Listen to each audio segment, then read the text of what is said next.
একটা মহিলা বা একটা পুরুষ যখন বিয়ের পরে বাবা মা হয়ে যায় তখন আর তাদের কোনো চাওয়া পাওয়া বাকি মানে থাকে না। তখন সব কিছু বাচ্চাদের ইচ্ছাই হয়। আর বাচ্চারা যেটা পছন্দ করে, বাচ্চারা কি করবে, সব কিছুতেই মানে বাচ্চাদের টেনশন চলে আসে। তো আসসালামু আলাইকুম বন্ধুরা, তোমরা সবাই কেমন আছো? আশা করি তোমরা সবাই অনেক ভালো আছো। আমিও আল্লাহর রহমতে এবং তোমাদের দোয়ায় অনেক ভালো আছি। তো এটা হচ্ছে বৈশাখের দিন, দুপুরবেলা। তো হচ্ছে আমি বাচ্চাদেরকে জিজ্ঞেস করেছিলাম যে তোমরা কি খাবা, তো ওরা বলতেছে যে কিছু খাবো না, তুমি যেটা করে দেবা সেটাই খাবো। তো হচ্ছে ফ্রিজে ছিল একটু মুরগির মাংস, তো ভাবলাম যে একটু বিরিয়ানি রান্না করে দেই, কারণ আমার মেয়েটা একটু বিরিয়ানি পছন্দ করে। তো ও ঈদের পরে অনেকবার বলেছে যে আমি একটু মুরগির মাংস রান্না করে দাও। তো আমি আসলে ওর মুরগির মাংসটা মানে বিরিয়ানি রান্না করে দাও, সরি, বিরিয়ানি রান্না করে দেওয়ার কথা বলেছিল। তো আমি আসলে ওকে বিরিয়ানি রান্নাটা আসলে করে দিতে পারিনি। তো এখন হচ্ছে সেইটা ভাবলাম যে আজকে করে দিই। তো আমি হচ্ছে ফার্স্টে মুরগিটা আর আলুটা সুন্দর করে ভেজে নিয়েছি, তারপরে তেলের মধ্যে অনেকটা পেঁয়াজ দিয়ে সব রকমের মশলা দিয়ে, আর রাঁধুনি বিরিয়ানি মশলাটা আমি ব্যবহার করি। তো ওইটার ফ্লেভারটা আমার কাছে ভালো লাগে, মানে বিরিয়ানিটা অনেক সুন্দর ফ্লেভার হয়।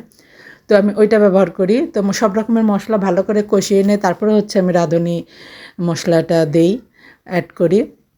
তো আর একদিকে আবার আমি হচ্ছে রাইস কুকারে পেঁয়াজও ভেজে নিচ্ছি পোলাওয়ের জন্য। আসলে টাইম অনেক কম ছিল, আর রান্নাঘরে আমার হচ্ছে অনেকক্ষণ দাঁড়ায় থাকতে ভালো লাগে না। তো আজকে হচ্ছে আমি ভিতরে রান্নাঘরে রান্না করছি, মাটির রান্নাঘরে যাইনি, আর আমার শরীরটাও একটু খারাপ লাগছিল। তো ভাবলাম যে ঝটফট আমি রাইস কুকারেও রাইসটার জন্য প্রিপেয়ার করে নিই, আর হচ্ছে এদিকে হচ্ছে আমি মুরগির মাংসটাও কষাই নিই। আর আমার কড়াইটা বাইরে ভাই খালি নড়তেছে, এদিক যাচ্ছে ওইদিক যাচ্ছে, আমি ভালো করে নাড়তেই পারতেছি না, যেহেতু আমি এক হাত দিয়ে ফোন ধরে রাখছি।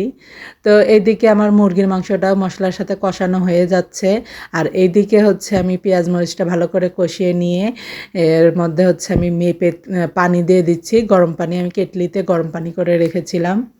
তো এটা হচ্ছে আমি মেপে দিয়ে দিচ্ছি, যেহেতু আমি আজকে 1 কেজি চাল রান্না করব, তো সেজন্য মেপে 2 কেজি পানি দিয়ে দিচ্ছি। আমি সবসময় পোলাওটা এভাবেই রান্না করি, হচ্ছে পানি মেপে দেই, তাহলে পোলাওটা অনেক সুন্দর ঝরঝরা হয়, কোনো টেনশনই থাকে না যে কেমন হবে হবে কি না, কোনো টেনশনই কাজ করে না, একদম ফ্রি হয়ে যাই আমি এভাবে পানি মেপে দিয়ে।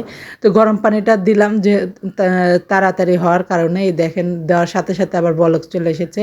তো এইদিকে আবার আমার মাংসটা রান্নাও হয়ে গিয়েছে। মাংসটা ভেজে নিলে না অনেকক্ষণ রান্না করতে হয় না, অল্প কিছুক্ষণের মধ্যে রান্না হয়ে যায়। আর ভেজে নিলে মাংসটা খুলেও যায় না, সুন্দর আস্তই থাকে।